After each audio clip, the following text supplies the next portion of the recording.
Nos encontramos frente al castillo de La Calahorra.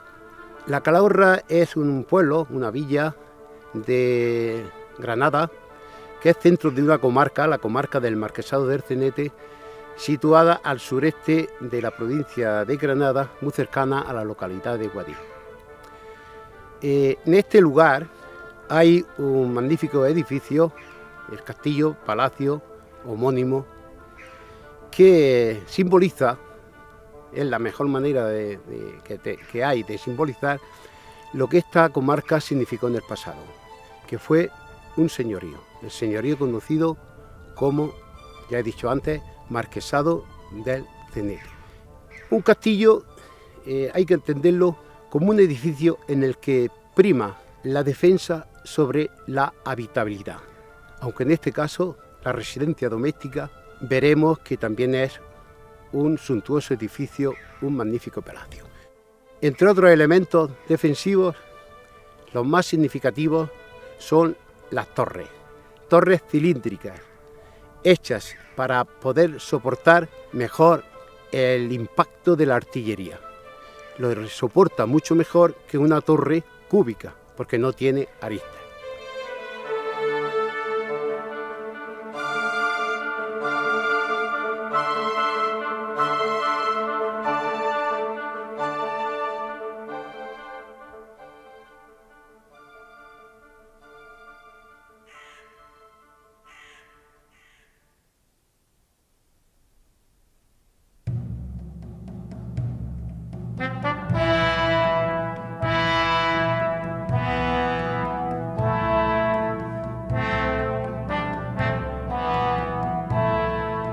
Este castillo reúne en sí elementos, como digo, modernos, como pueden ser las torres cilíndricas, y otros mucho más arcaicos, mucho más antiguos, propios de los castillos feudales, como puede ser la ladronera que tiene en la puerta de la entrada, el cadajalso, que hay también en otro de sus puntos, la escaraguaita, o también un cubete artillero, que sirve para defender determinados flancos. Y también otro elemento arcaico muy interesante, como son los alambores, que sirven para repeler los proyectiles que se lanzan desde los matacanes.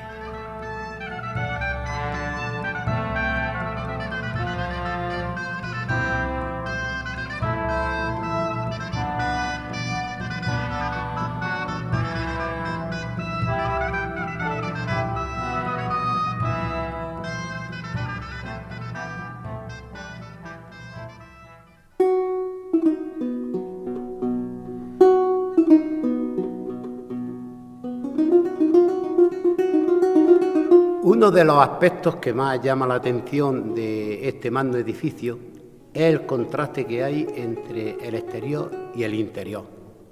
Pasamos, como hemos visto, del dominio de la fuerza, del dominio de lo militar, el dominio de lo castral, al dominio de lo estético, al dominio de la sensibilidad, al dominio de lo sensual y, si se quiere, hasta el dominio de la espiritualidad, como se manifiesta en algunas de las epigrafías que aquí hay.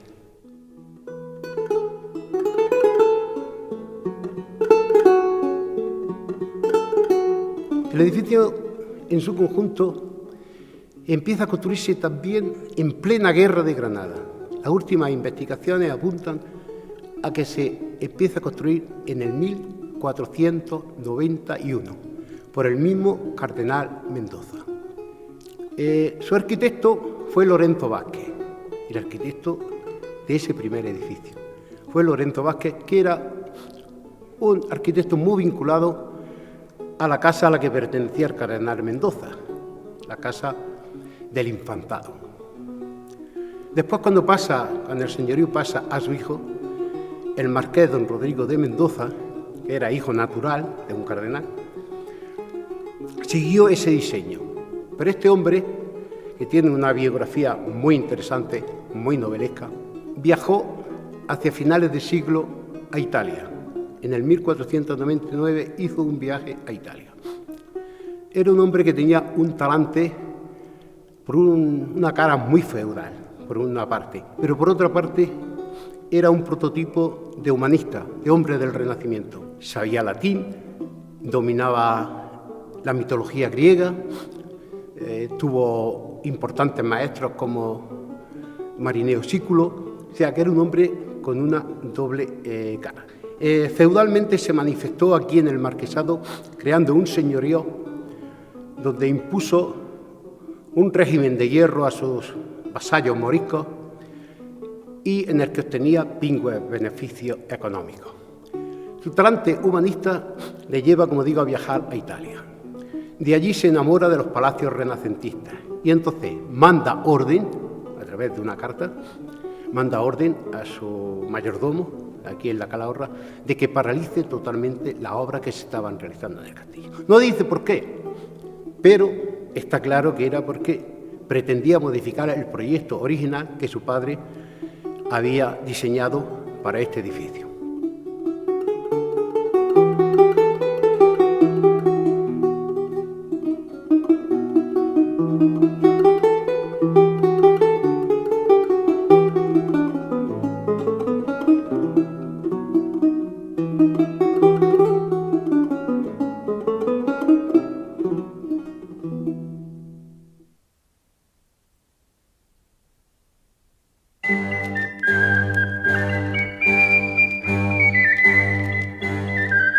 Vienen arquitectos y constructores y sobre todo escultores italianos a construir este patio.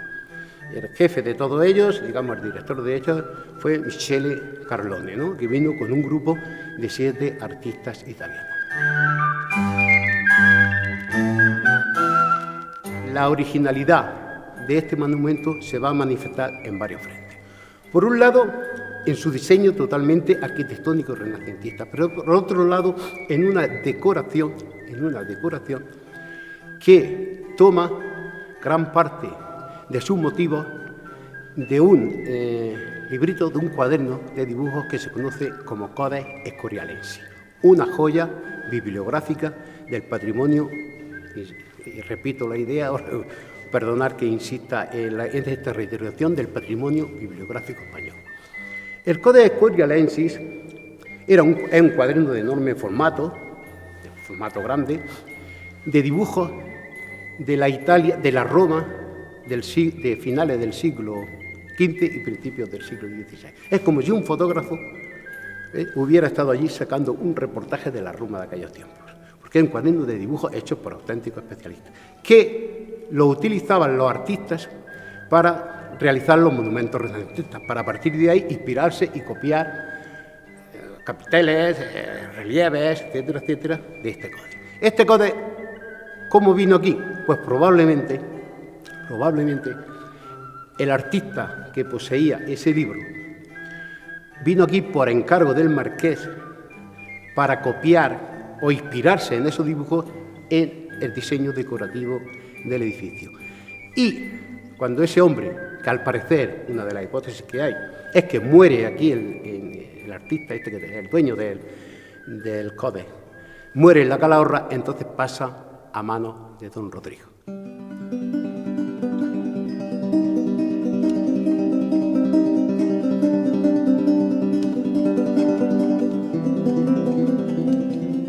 Como decía, el patio responde a una concepción plenamente renacentista. Eso se nota sobre todo en planta, donde hay una geometría exacta, ¿no?, y una axialidad perfecta definida por las 4 puertas que definen el piso bajo y sobre todo focalizada por la gran escalinata que accede al piso superior.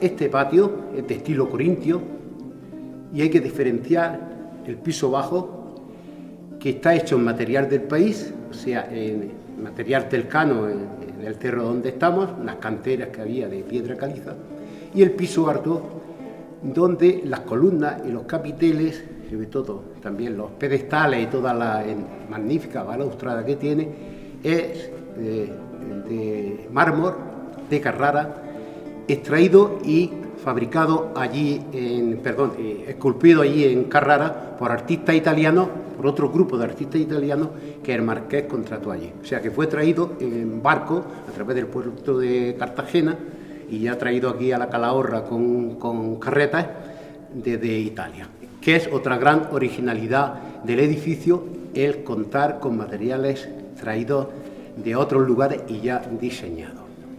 Y eso en cuanto al programa decorativo, utiliza mucho la decoración a Candelieri. Candelieri es una decoración estructurada en torno a un eje que asciende a partir de las jambas, y los motivos son fundamentalmente grutescos. Grutescos, o sea, esos motivos vegetales que los humanistas, cuando exhuman las ruinas grecorromanas, encuentran, los túneles que hacen, de ahí viene el nombre de grutesco, ¿no? De grotte, venía la palabra, y se utilizan mucho en la decoración de la Calahorra. Otro elemento decorativo fundamental son las figuras mitológicas, en lo cual el marqués demostró ser un gran conocedor, un gran erudito de las figuras mitológicas, como se puede observar en las dos ventanales que enfatizan la subida de la escalera, y como se puede también observar de una forma magistral en la portada del Salón de los Marqueses, que es un arco de triunfo con la figura de Apolo, de Hércules, la fortuna, etcétera, etcétera, ¿no?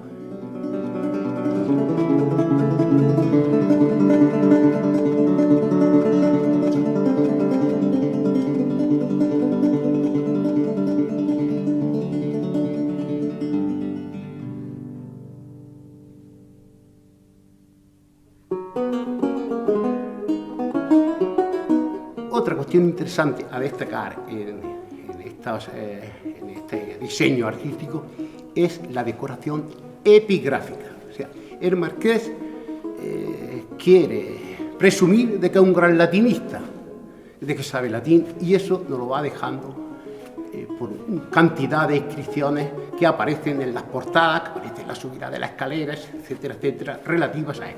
Por un lado nos quiere demostrar que es un gran humanista, y por otro lado nos quiere demostrar a quién pertenece el palacio. Para decirnos, porque su nombre aparece reiteradamente inscrito en estos lugares.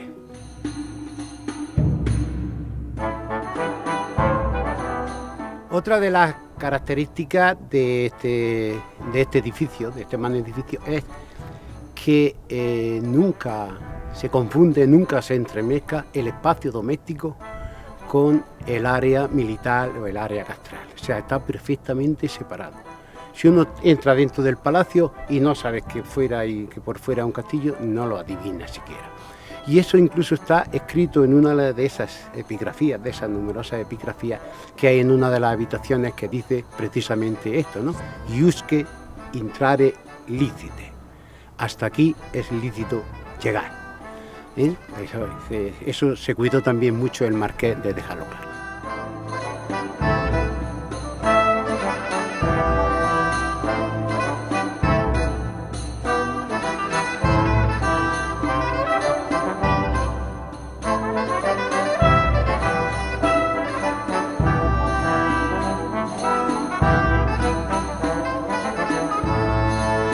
Bueno, a primeros de siglo, los dueños, los duques de Benavente, él murió. Y al morir, pues la marquesa puso el castillo en venta.